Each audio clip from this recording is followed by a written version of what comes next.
Vice Mayor.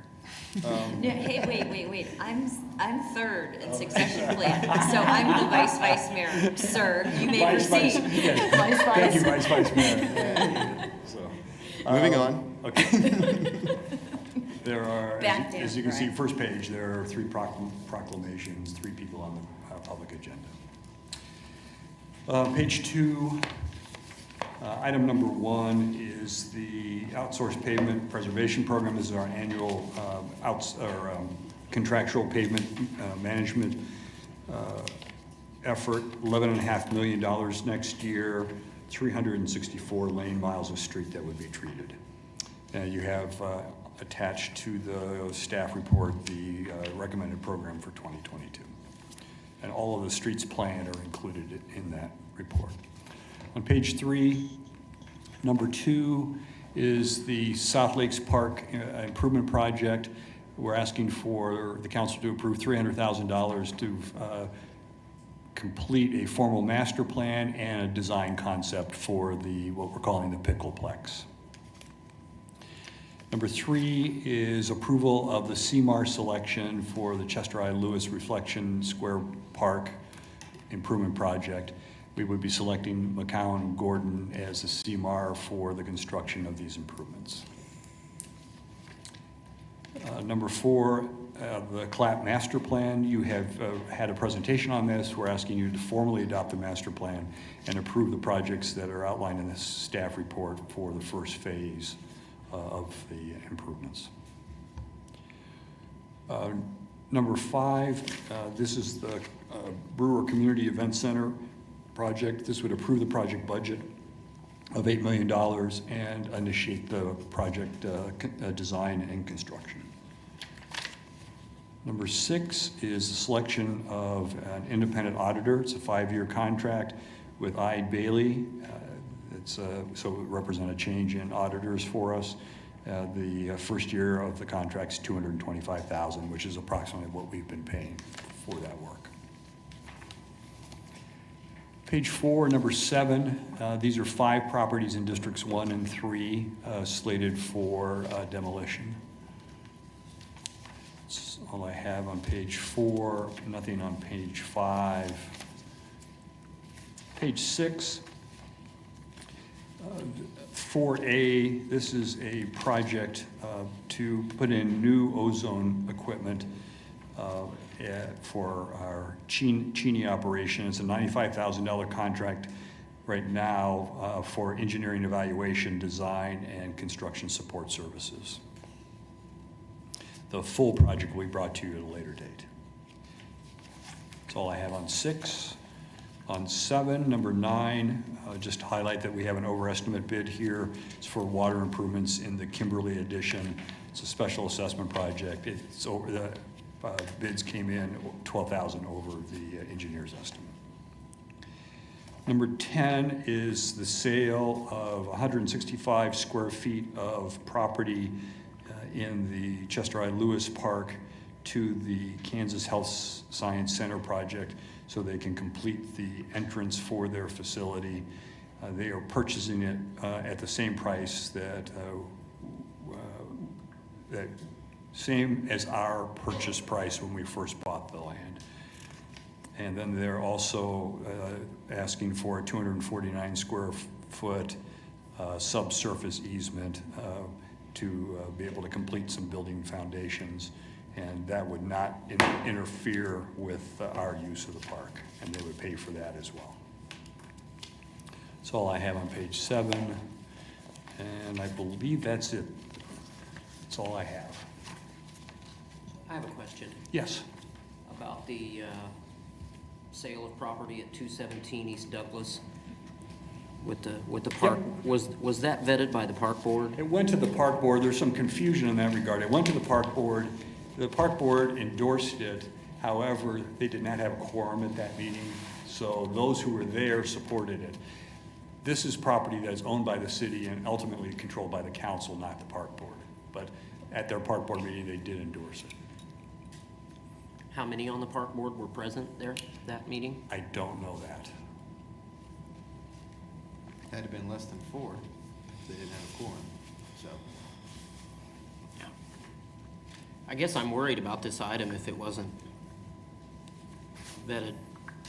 I mean, I understood you said it's not necessary, but I don't know, I guess I have some concern about it not being voted on by the park board. I wasn't aware they didn't have a quorum until just today. So, Okay. Now, it doesn't affect the development of the park, correct. and we still have and the land is for foundational work to allow them to, The permanent easement is for foundation work, and that's under the surface, it's subsurface, and so we're able to build on that, so that will not impact the park at all. The purchase of the land is right there by their entrance. It doesn't impact any of the programming that was anticipated for the park.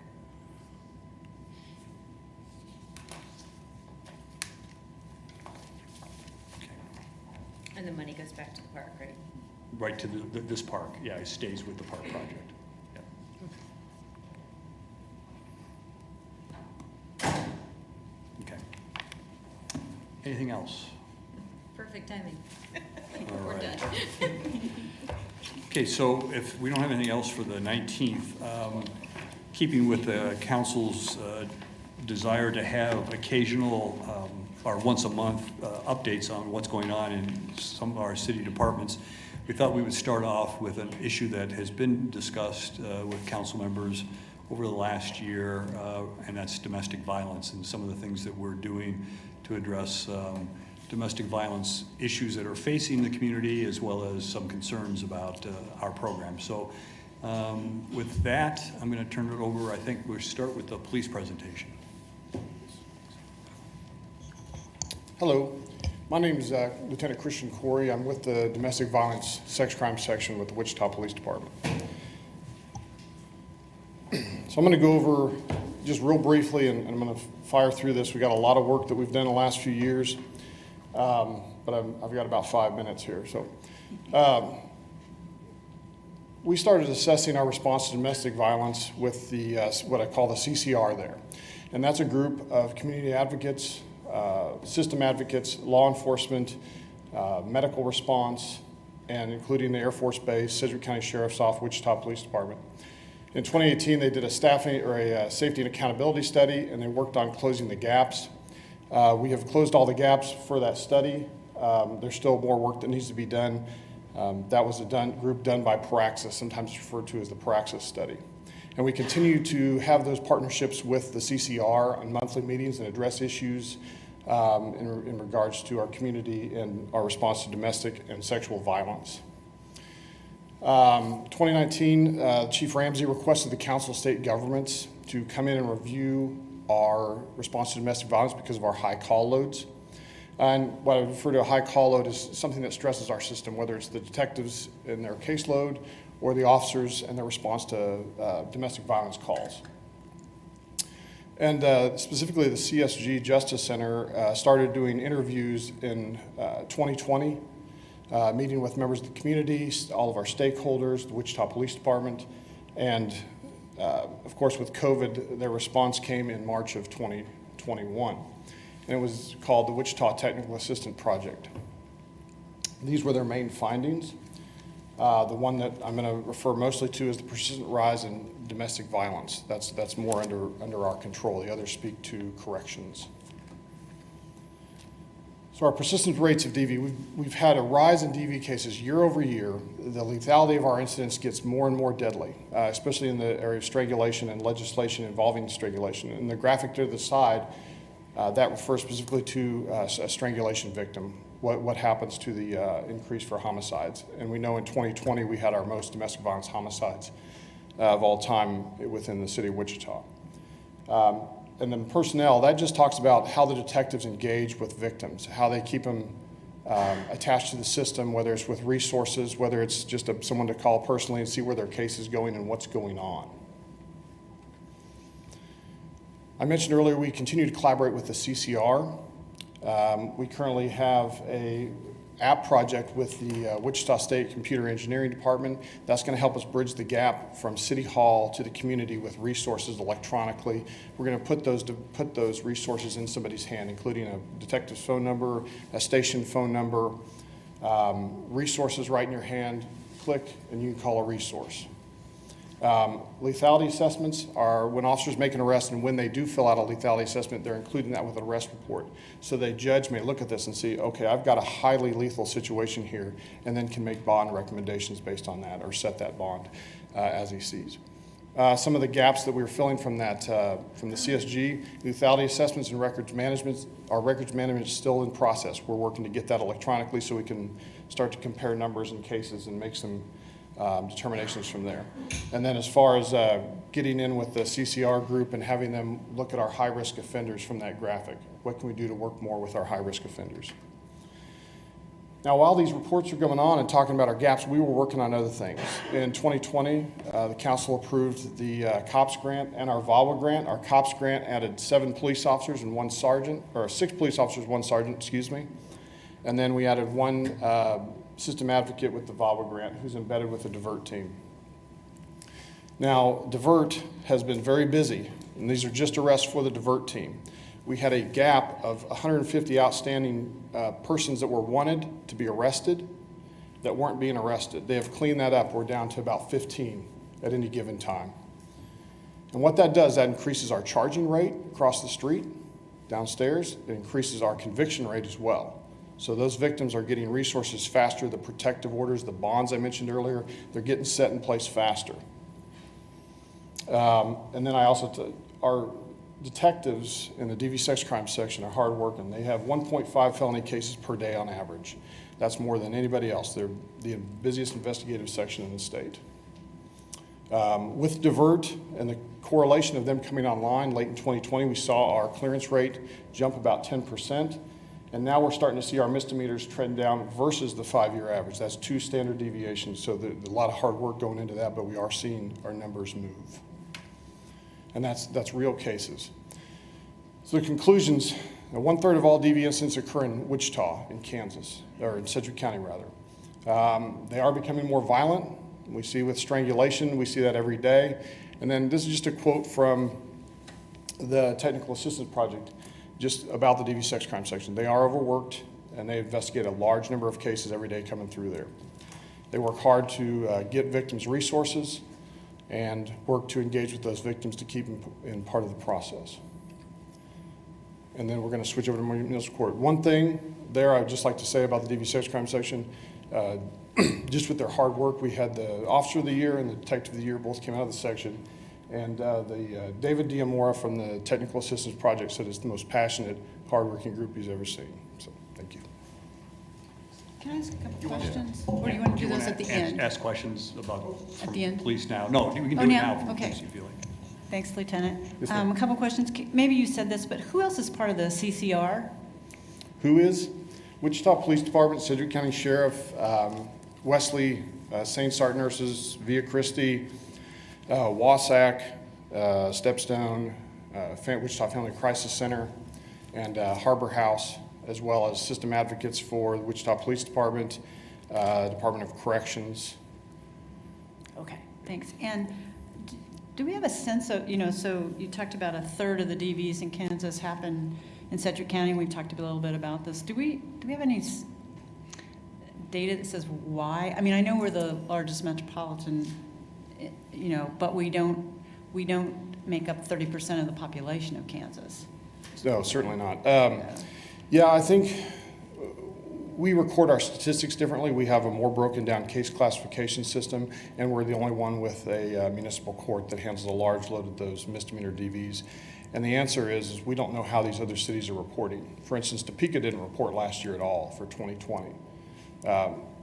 Other cities did, but I think it's, from those that deal with statistics, it's their opinion. We think that they're reporting differently. Okay. All right. So that number might not be exactly right?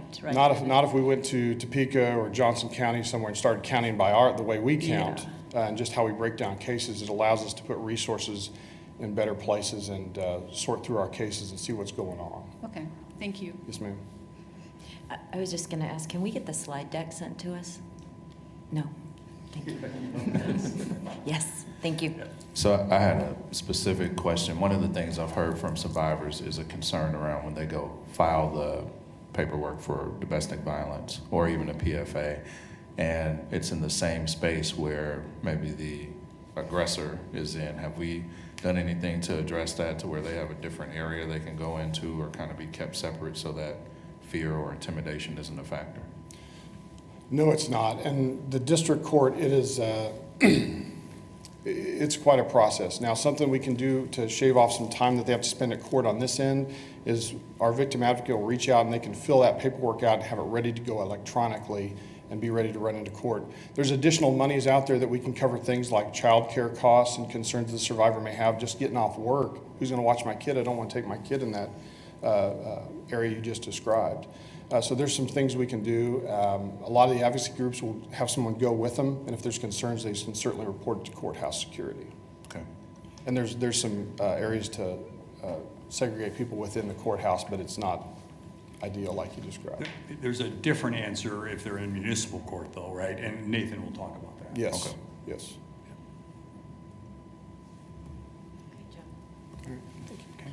All right. Hello, good morning. Nathan Emery, Wichita Municipal Court. So any cases, any misdemeanor cases that are arrested, that are created through Wichita PD come to municipal court, along with cases that are declined for prosecution at the felony level. So they all come into our court. We have a dedicated domestic violence courtroom that provides a variety of hearings throughout the pendency of each case. As you can see, it's a very high volume court. We get a lot of cases coming into our courtroom.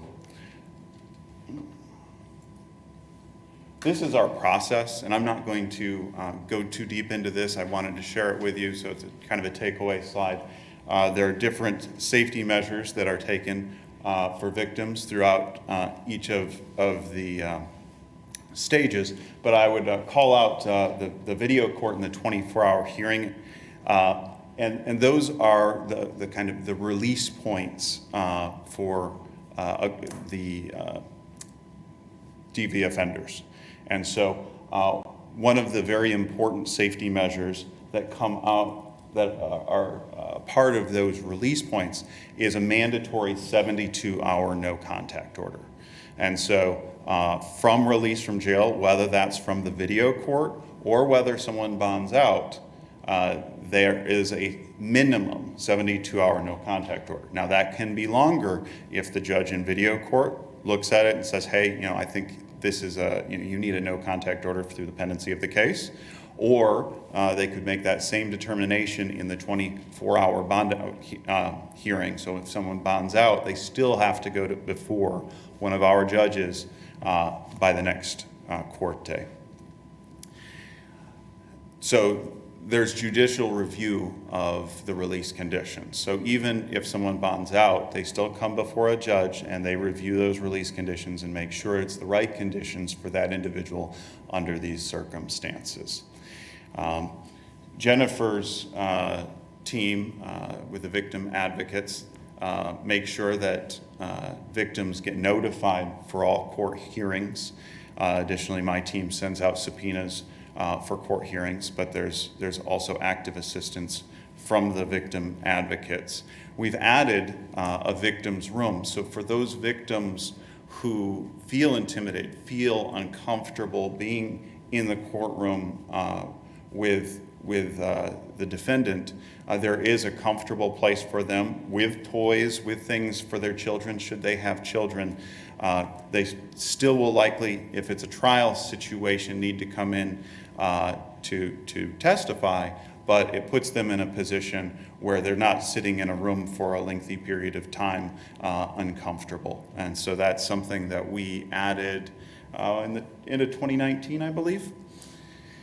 And on the back end of the case, whether there's diversion or a conviction, either through a plea or by trial, The probation team supervises the conditions and judicial orders, making sure that they comply. If they don't, if it's a diversion, it will go before a judge for sentencing if they fail to meet the conditions.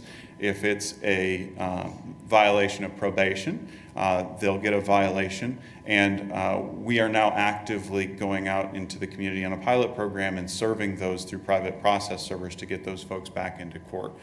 So that's an additional safety measure where we're actively pursuing these cases, getting them a court date, because these are not arrestable in and of themselves, but once we serve them, once they have a court date, it becomes an arrestable offense and arrestable because if they fail to appear, that will result in a bench warrant. Additionally, when these get set with probation, probation does a level of service inventory revised. That's an instrument that helps them understand the risks involved with a particular offender so that they can get the right conditions of probation for that individual.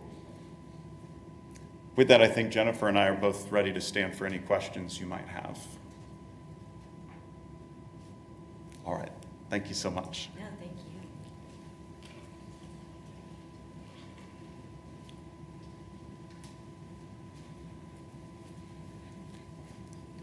Good morning, members of council. I'm Sally Stang with the Housing and Community Services Department. So domestic violence is another area that kind of falls into our arena also. So in 2019, as we developed our 5-year consolidated plan, the process entailed a lot of public participation and public feedback.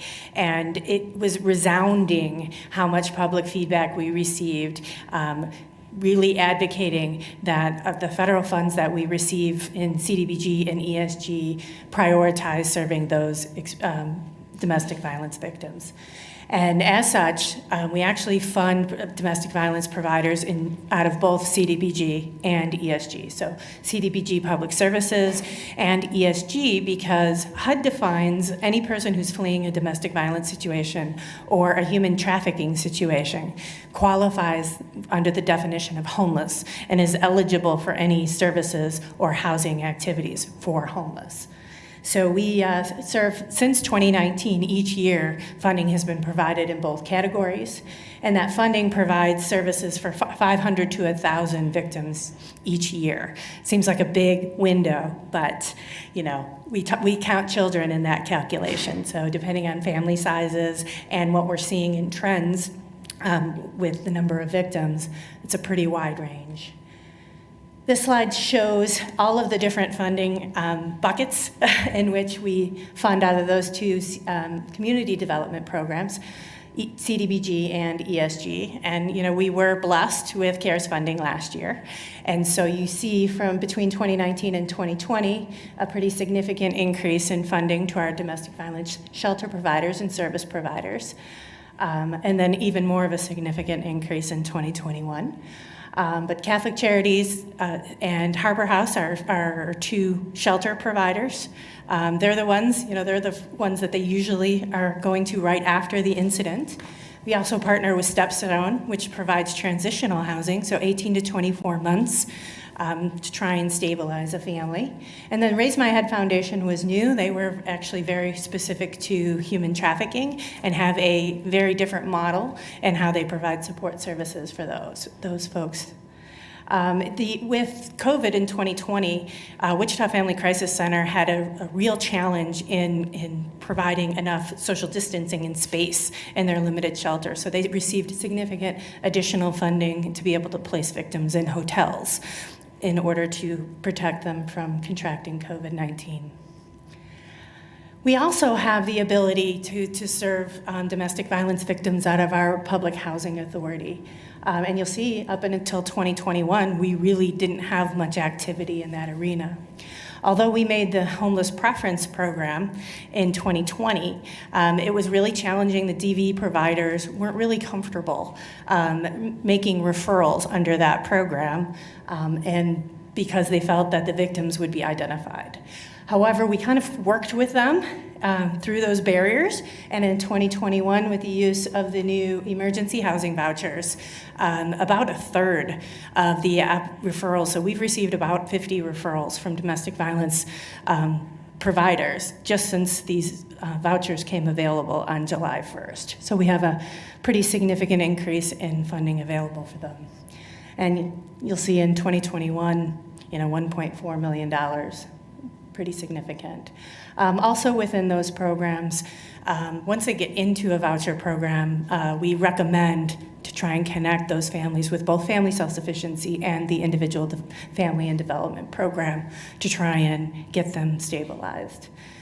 And then, of course, the Violence Against Women Act, although not reauthorized, HUD has still requires that the PHA follow the protection guidance there. So anyone participating in those programs is eligible for emergency assistance at any time, emergency transfer assistance at any time they may be in danger. So this is an area we continue to try and create creative partnerships with the providers in the community. And I stand for any questions you may have. So you can see we're touching almost every angle or every piece of domestic violence, right? We're on the investigation side and prosecution side, as well as funding programs to help victims. So if we could go back to the very beginning slide, I think it was Lieutenant Elcory, you had some trending numbers. There you go. I can't remember what slide number it was. Advance. Keep going. One more. Nope, one more. Keep going. What was it? There we go. So you're looking at the 3,300, 3,100, 34. This year, that 2021 number, is that year to date? Yes, that is year to date. So that's not going to project out to 3,000 plus. And that echoes what he said about there being, I think you said in your presentation, a 9% reduction in misdemeanor Yes. filings. Yes. Again, this is just misdemeanor. This is in our court system. Right. It's not what's going across the street. That's correct. Got it. Okay, thanks. So it is a decrease. A decrease in misdemeanors. Where are we on the felonies? Well, the felonies have plateaued. I can say that. We were down 4% a few weeks ago. We're back at 1%. But misdemeanors across the board, what we see in municipal court is down across the board. And that's 9% for the 5-year average, and it's 9% for this year. And all the week to week, month to month, it's down across the board. It's really, with the enforcement, it's been a real change in the numbers. And I think offenders tend to get more violent if we don't break that cycle and get these first-time offenders. And I think we'll see that play out in the long term with the felonies. So I guess in the weeds question, because this is after the offense, do you have any data on trends as to why some of this is happening as far as like communication? Is it stress from the economy and the pandemic? I mean, things that we can try to look at, maybe working with partners on services to intervene in stressful situations before this happens? Yes, absolutely. So, I mean, certainly the pandemic stressed everybody, whether you were laid off, whether you had financial difficulties, couldn't pay your bills. Finance is a big one. And then it's just your intimate partner things such as jealousy of offenders and whatnot. But certainly financial stress is another big one that is often a trigger for these events. Okay. I guess that's part of my question is, we see these people at the back end, right? We see them when the victims need help and when we need to take care of offenders. Some of these other organizations that are part of the CCR, I guess some of them are trying to eliminate the incidents from happening at all, right? Yes, and continued education, yes. Yeah, okay. I mean, it's just a tough situation. So I asked because I know like Wichita State is doing like free therapy or counseling right now. So it's hard to catch domestic violence. I heard that when we were doing our Taking Action on Violence meetings, but if it was something to amplify in the community, like these are services available if you're struggling, and I know it happens, but it would just be nice to try to intervene before all of this to help out. Yes. Yeah, thanks. Thank you. Thank you. Very much. Yeah.